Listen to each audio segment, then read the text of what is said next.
Assalamualaikum warahmatullahi wabarakatuh. Alhamdulillahirabbil alamin wa bihi nasta'inu ala umuri dunya waddin. Wassalatu wassalamu ala asyrofil anbiya'i wal mursalin sayyidina maulana Muhammadin wa ala alihi wa sahbihi ajmain amma ba'du. Alhamdulillah, tsumma alhamdulillah kita sudah melalui 16 Ramadan ya, dan sekarang kita berada di hari ke-17 Ramadan. Artinya sudah separuh lagi ya, separuh sudah berlalu dan separuh lagi masih menanti gitu. Dan kita berharap semuanya semoga mendapatkan malam Lailatul Qadar ya, di mana satu malam ini lebih baik daripada 1000 bulan. Dan semoga Allah memberikan maghfirah kepada kita semua. Amin amin ya rabbal alamin. Ya, baik, mahasiswa manajemen haji dan umrah ya. Sebelumnya kemarin ya mendapat kabar di Mekah sedang mendapatkan bencana, yaitu hujan es dan juga banjir. Ya, kita doakan semoga bencananya cepat selesai, dan ini juga menjadi teguran ya bagi manusia, supaya untuk bermuhasabah lagi dan kita mendekat lagi kepada Allah Subhanahu wa taala. Baik, berkaitan dengan materi kita, fikih haji dan umroh, kali ini kita akan membahas tentang sa'i dan bersyukur ya, atau tahallul. Apa sih itu sa'i? Ya mungkin dari kita semua juga sudah tahu ya, yaitu merupakan aktivitas berjalan atau lari-lari kecil dari Safa ke Marwah, dan sebaliknya dilakukan sebanyak 7 kali. Dan aktivitas lain ini bisa kita ambil hikmahnya dengan merenungkan usaha yang dilakukan oleh Hajar, ya, istri dari Nabi Ibrahim. Yang ketika itu berusaha untuk mendapatkan air demi putranya siapa? Ismail. Ya, sehingga ketika Hajar dia mencari air ke Bukit Safa, kemudian ke Bukit Marwah sebanyak 7 kali. Nah, akhirnya Allah memberikan rizki air yang memancar di sela-sela gesekan kaki Ismail. Yang ini menunjukkan bahwa sebesar apapun usaha manusia, tetap pada akhirnya adalah Allah sang penentu. Ya, Allah yang menentukan. Nah, baik, apa saja sih syarat sah dan juga sunnah-sunnah yang bisa dilakukan ketika aktivitas sa'i ini? Nah, syarat sah sa'i yang pertama, dia dimulai dari Bukit Safa dan berakhir di Bukit Marwah. Nah, Bukit Safa ini dia itu dilakukan untuk sa'i ganjil. Ya, artinya yang pertama, ketiga, kelima, dan ketujuh. Sedangkan kalau di Marwah itu hitungan genapnya, ya berarti 2, 4, dan 6. Nah, sa'i pertama itu dilakukan dari Bukit Safa. Tapi kalau misalnya dilakukan dari Bukit Marwah, maka dia tidak dihitung sebagai hitungan sa'i. Tetap sa'i itu hitungan pertama dihitung ketika dari Bukit Safa. Nah, di sini disunahkan ketika melakukan sa'i, dia itu berkesinambungan ya, atau mualah ya. Jadi dia dilakukan secara bersambung. Nah, ini kesunahannya. Tapi kalau misalnya kita ingin jeda, mau melakukan sholat sunnah, atau misalnya kita mau istirahat terlebih dahulu, kayak gitu setiap putarannya, atau setiap 2 putaran atau 3 putaran itu juga boleh. Cuma di sini kita tidak akan mendapatkan kesunahannya. Kemudian dilakukan sebanyak 7 kali ya syarat sahnya. Jadi kalau misalnya kita melakukannya itu kurang, nah maka tidak dikatakan sah. Ya, sa'inya tidak dikatakan sah. Nah, kalau tidak sah sa'inya, maka ibadah haji ataupun umrohnya tidak juga sah. Yang ketiga adalah menempuh jarak antara Safa dan Marwah. Artinya apa? Benar-benar menaiki bukit Safa dan Marwah. Ya, bahkan kalau di sini disunahkan menaiki bukit Safa dan Marwah hingga melihat Ka'bah.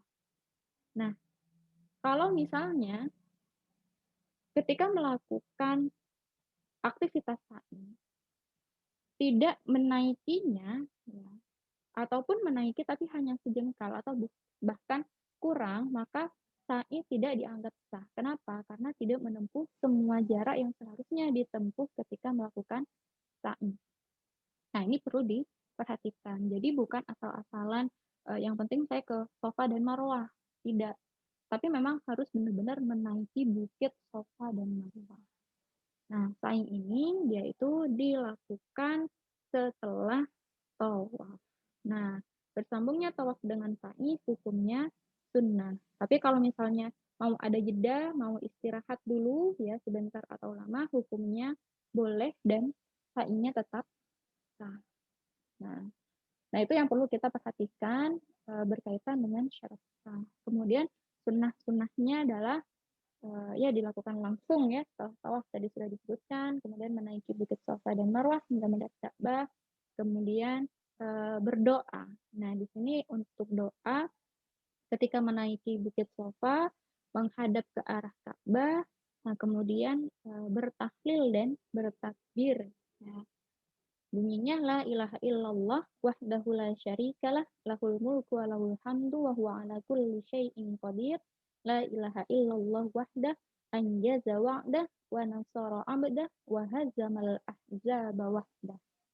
Nah, itu doa yang kemudian dilakukan di Bukit Safa dan menghadap ke arah kiblat. Nah, yang selanjutnya juga sunnahnya adalah dalam keadaan suci ya dan menutup aurat ya. Jadi suci dari hadas kecil ataupun besar ya, suci dari najis. Nah, itu disunahkan. Tapi sekalipun ya dalam keadaan berhadas, terkena najis, tertingkap sebagian auratnya, maka sa'inya tetaplah sah. Nah, sunnah berikutnya adalah lari-lari kecil di antara dua tiang hijau. Nah, ini khusus laki-laki ketika melewati di antara dua tiang hijau disunahkan berlari-lari kecil. Kalau perempuan disunahkan berjalan. Ya. Nah, ini yang dimaksud dua tiang hijau. Jadi di dua tiang hijau ini ketika melewati disunahkan untuk lari-lari kecil. Nah, kemudian sunnah yang terakhir adalah sa'i yang berkesinambungan ya, mual. Nah, kemudian selanjutnya adalah syarat sah ya, ketika melakukan tahallul ya, atau di sini bercukur. Nah, bercukur di sini dia itu dalam artian boleh al-haq atau at-taksir. Apa itu al-haq? Yaitu menghilangkan atau menggunduli rambut hingga habis. Ya, ini bagi laki-laki ya, itu disunahkan.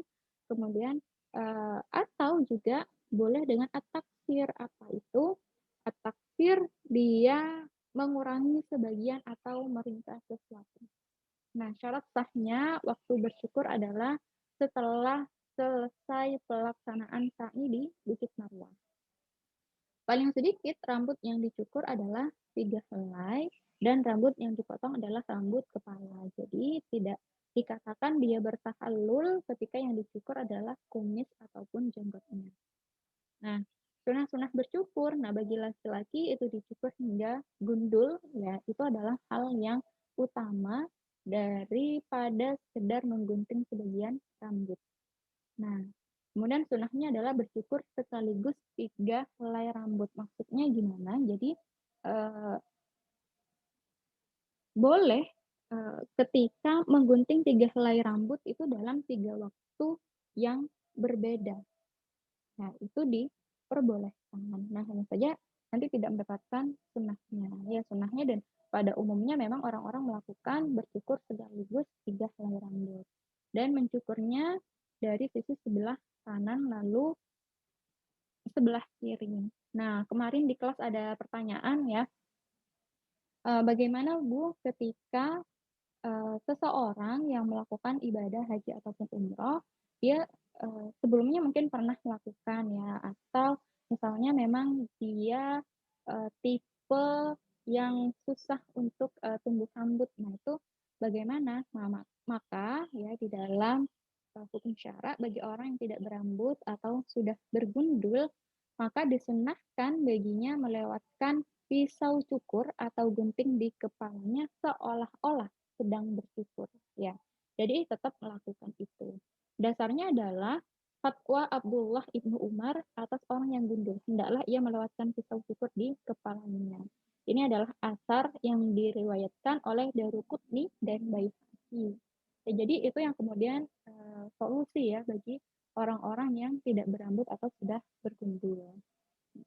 Nah, ini ketika gambarannya orang yang, eee, bercukur ya, laki-laki ataupun perempuan, ya. Boleh dicukur pendek, eee, bagi laki-laki, tapi diutamakan itu gundul. Nah, kalau perempuan ya boleh dipotong secara merata kurang lebih 2 senti atau diambil ujungnya 2 senti, minimalnya adalah 3 helai. Ya, wallahu a'lam, gitu. Ya insyaallah ini yang bisa saya sampaikan, kurang lebihnya saya mohon maaf.